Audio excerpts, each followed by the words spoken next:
प्रभात छात्रों, कोरोना के इस कठिन काल में बदले न हम अपनी गति और चाल को। हम अपने रफ्तार से चलते रहे।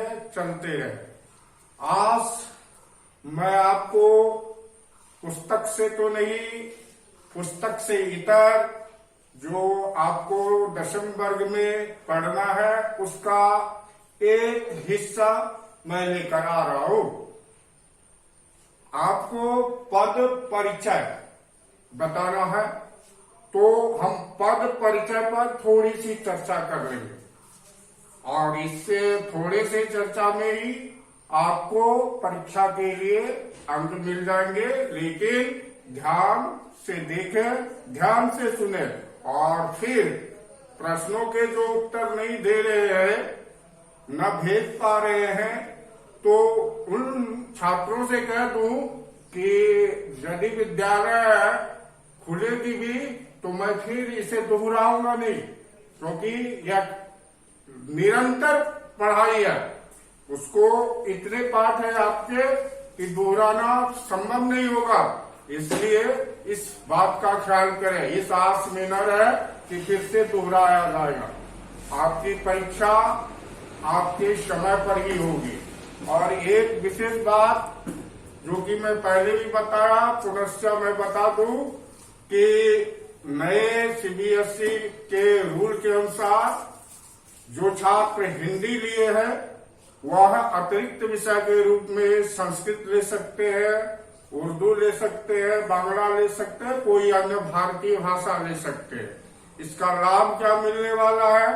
यदि हिंदी में कम अंक मिलेंगे तो उसे हटाकर अतिरिक्त विषय में अधिक मार्क्स है तो वह अस्थायी विषय के रूप में आ जाएगा आपको। इसी तरह सोशल साइंस और साइंस के जगह पर आप एक्स्ट्रा में कोई स्किल सब्जेक्ट ले सकते हैं। तो इसका लाभ दिया गया है आप लोगों को। तो खैर वह आगे की बात है। अब हम आपके व्याकरणिक अंश में पद परिचय पर जाना चाहेंगे। सबसे पहले पद और शब्द को समझ लें। शब्द किसे कहते हैं आप जानते हैं? वर्णों के व्यवस्थित समूह को शब्द कहते हैं। जैसे कि मैं यहां लिख रहा हूं किताब, तो ये क्या हुआ? शब्द हुआ। जैसे कि मैंने लिखा रोटी, तो ये एक शब्द हो गया। तो ये व्यक्तिगत तौर से ये है अपने जगह पर, तो यह शब्द हुआ। और जब वाक्य में इसका प्रयोग कर देंगे तो यही शब्द पद कहलाएगा। वाक्य में शब्दों का जब प्रयोग हो जाता है तो वह शब्द न कहलाकर पद कहलाता है। जैसे कि यह मेरी किताब है, यह मेरी किताब है। अब बताइए कि यहां जो किताब है शब्द है या पद? क्या है ये? अब किताब शब्द न रह करके पद हो गया, क्योंकि यह वाक्य में प्रयोग हो चुका है। तो आप समझ गए कि जब शब्द का प्रयोग वाक्य में हो जाता है तो उसे पद कहते हैं। ठीक है, आप समझ गए होंगे। अब जो आपको विशेष रूप से करना है वह है पद परिचय, पदों का परिचय। अब जैसे इसी बात को लीजिए, यह मेरी किताब है। ठीक है, इसका मान लीजिए आपको पद परिचय बताना है। यदि रेखांकित है तो केवल उसी का आपको लिखना है, रेखांकित नहीं है तो पूरे वाक्य का परिचय देना है।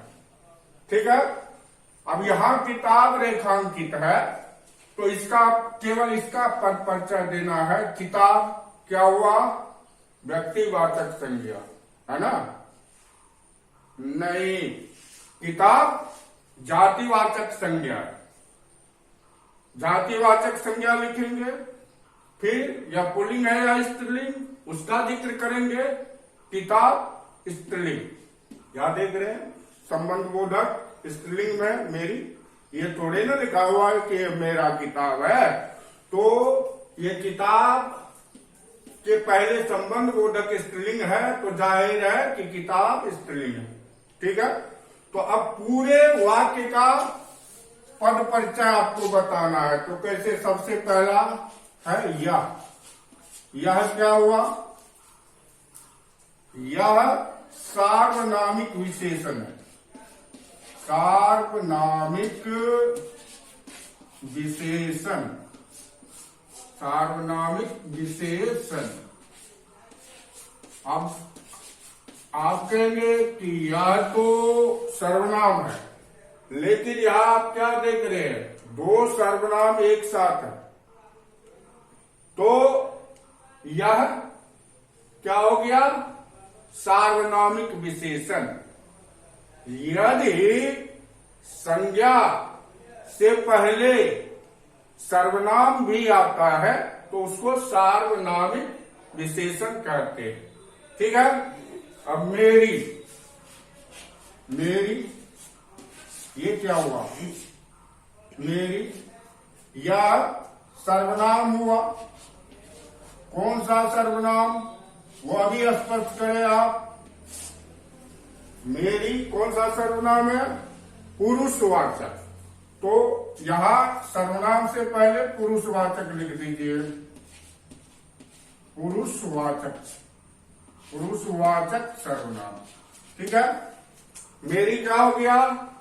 पुरुषवाचक सर्वनाम। पहले तो प्रकट किया कि यह सर्वनाम है, फिर सर्वनाम के भेद में जाएंगे तो मैं, मेरा, हमारा, मेरी, हमारी, सब पुरुषवाचक सर्वनाम। तुम, तुम्हारा, तेरी, सब पुरुषवाचक सर्वनाम होता है। अब पुरुषवाचक सर्वनाम में भी कौन सा सर्वनाम? तीन पुरुष होते, तीन पुरुष, उत्तम पुरुष, मध्यम पुरुष और अन्य पुरुष। तो उसको भी आप इंडिकेट कर सकते हैं, तो किस सर्वनाम का, किस पुरुष का या द्योतक है। ठीक है, फिर मेरी तो पुल्लिंग है, तो पुल्लिंग लिख देंगे तपाक से, बिना देखे। ठीक है, ठीक है ना? नहीं, मेरी स्त्रीलिंग, तो यह स्त्रीलिंग भी लिख देंगे। पुल्लिंग होता तो पुल्लिंग लिखते, लेकिन मेरी तो स्त्रीलिंग है, नहीं स्त्रीलिंग है। और किताब का यह विशेषण भी है, संबंध बताता है। तो यहां संबंध बोधक ये उल्लिखित कर दिए, तो मेरी का आपको पद परिचय हो गया, मिल गया। ठीक है, अब आ जाइए किताब पर। किताब, किताब, किताब जो आपको ताव दिलाता है वही होता है किताब। जिससे आप दूर दूर रहना चाहते हैं तो आपको ताव यानी जोश कैसे होगा? तो किताब जीवन में जोश भरने वाला किताब होता है, ध्यान रहे। इसलिए किताब से दूरी बनाना छोड़ दीजिए, तो मरियल हो जाइएगा। तो किताब, किताब क्या है? संज्ञा है। ठीक है, कौन सी संज्ञा है उसको भी स्पष्ट करना है। तो किताब कहने से एक किताब का बोध होता है? नहीं ना, सारी किताबों का बोध हो जाता है। तो यह जातिवाचक संज्ञा, जातिवाचक संज्ञा। ठीक है, और फिर कितने वचन में किताब है? यहाँ एक वचन, उसका भी उल्लेख कर सकते हैं, एक वचन। और किताब क्या है? स्त्रीलिंग हो गया आपका, इसका भी वचन। ठीक है, फिर अब बच गया है। है क्या है? किताब का सहायक क्रिया। क्या होता है? सहायक क्रिया, मुख्य क्रिया नहीं है। आप लोग क्रिया में पढ़े सकर्मक क्रिया और अकर्मक क्रिया है, और एक होता है सहायक क्रिया। तो यह है जो है वह सहायक क्रिया है। ठीक है।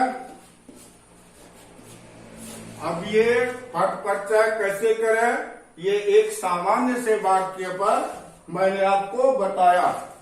ये सामान्य से वाक्य का पद परिचय, लेकिन ध्यान रखना है यदि कहीं अंडरलाइंड है तो केवल उसी का लिखिएगा। अंडरलाइंड नहीं है यानी रेखांकित नहीं किया गया है, तब तो पूरे का आपको बनाना पड़ेगा। और यहां सीखना तो पूरे का है, किसी खास का नहीं। तो ये सामान्य वाक्य का पद परिचय दे दिया।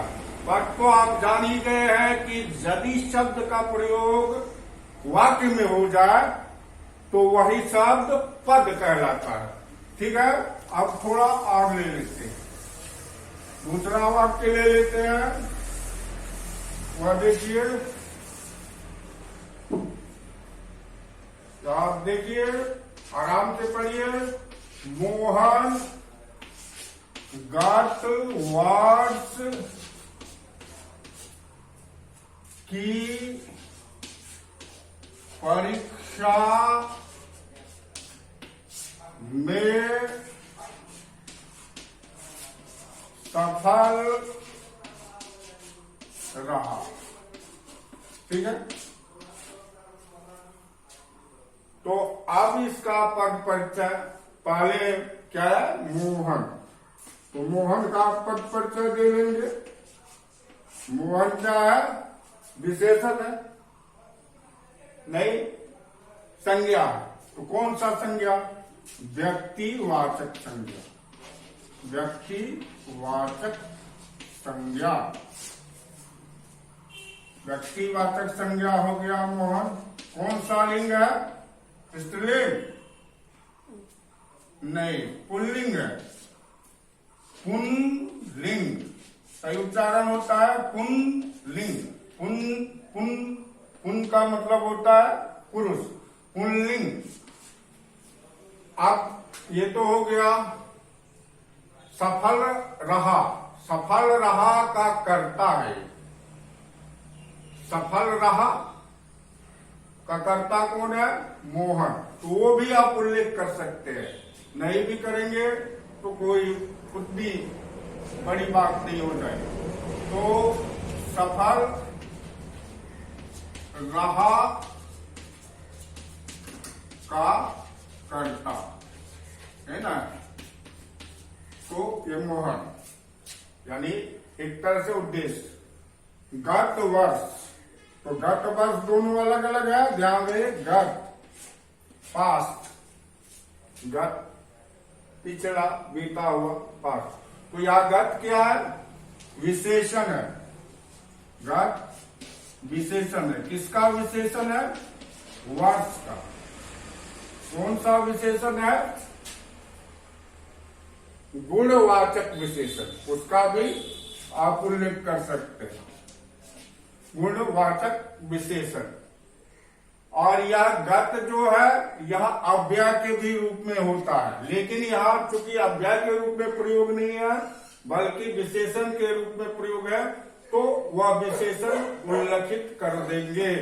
और वर्ष का विशेषण ऐसे भी लिख सकते हैं। तो गत वर्ष की परीक्षा में, गत वर्ष की परीक्षा में, तो अब वर्ष हो गया। वर्ष, वर्ष आप जानते हैं कि संज्ञा है, लेकिन कौन सा संज्ञा है? यह जाति सूचक संज्ञा है। महीनों के समूह को वर्ष कहते हैं, जातिवाचक संज्ञा। लिंग कौन सा है? वर्ष में लिंग कौन सा है? पुल्लिंग। आप एक चीज और दिमाग में बैठा रहे कि सभी अकारांत तत्सम शब्द हमेशा पुल्लिंग होते हैं। आकारांत तत्सम शब्द हमेशा पुल्लिंग होते हैं। वर्ष जो है संस्कृत का शब्द है, संस्कृत का मूल शब्द तत्सम कहलाता है, अंत में अ आता है यहाँ, तो इसलिए पुल्लिंग है। तो पुल्लिंग, पुल्लिंग, ठीक है। वचन कितना वचन? एक वचन, ठीक है। परीक्षा, परीक्षा ये भी संज्ञा है, जातिवाचक ही संज्ञा है। और यह जो है इसका संबंध गत वर्ष से है, गत वर्ष की परीक्षा की संबंध बोधक, गत वर्ष की परीक्षा में, परीक्षा में। तो परीक्षा में क्या हो गया? अधिकरण कारक, अधिकरण कारक। और परीक्षा स्त्रीलिंग, परीक्षा स्त्रीलिंग।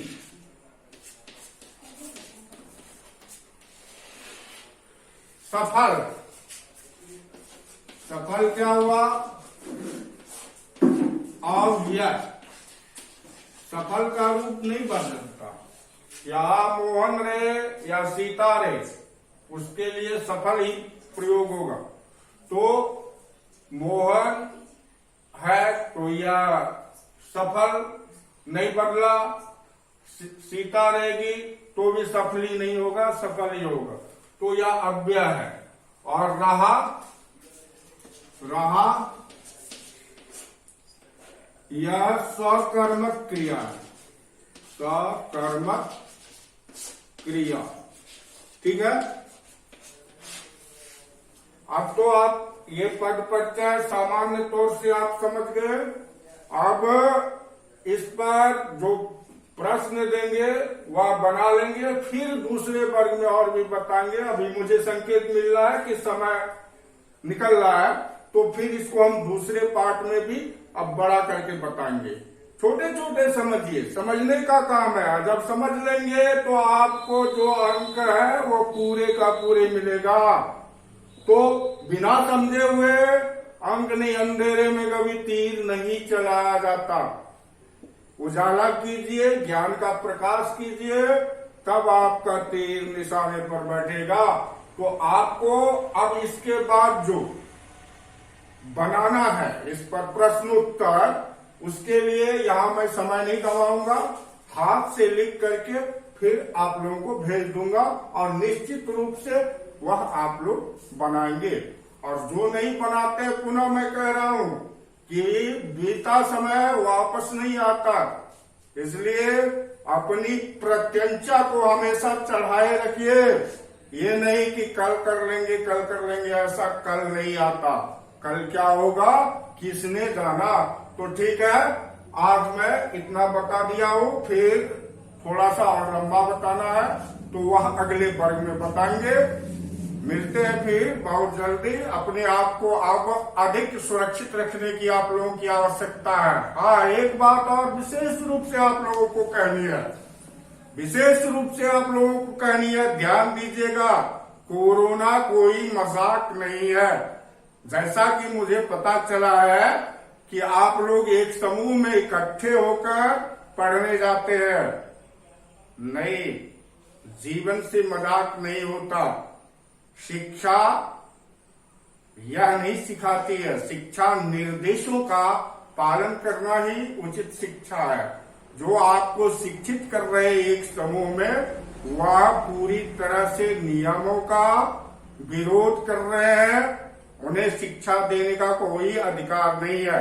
हम लोग यहाँ व्यक्तिगत रूप से आप लोगों को घर बैठे क्यों पढ़ाने के लिए तैयार है। हम लोग भी बुला सकते थे, लेकिन ये कौन सी शिक्षा है कि जब सरकार कह रही है कि आप ट्रैवल से बचे, सोशल डिस्टेंसिंग मेंटेन करें। इसमें एक समूह में जमा होते हैं और समय अभी और बहुत खराब है, इसलिए घर में बैठ करके आराम से पढ़िए। जो भी दिक्कत है, हम 12-12 बजे रात तक आप लोगों की दिक्कत का शमन करवाते हैं, ठीक है। तो आप इस बात का खास ध्यान दीजिए। कोई जो ये चाहता है कि 10 दिन का या 10 महीने का एक साथ खा ले, उसका कोई फायदा नहीं मिलने वाला, ठीक है। थोड़े कड़वे वचन हो गए, लेकिन मैं हमेशा सत्य बताता हूं आपको। धीरे धीरे पढ़ते रहिए, पढ़ दे तो आप बड़े विद्वान हो जाएंगे, आप गहन चिंतक हो जाएंगे। ठीक है, मिलते हैं। आपका दिन अच्छा बीते, रातें अच्छी रहे। धन्यवाद।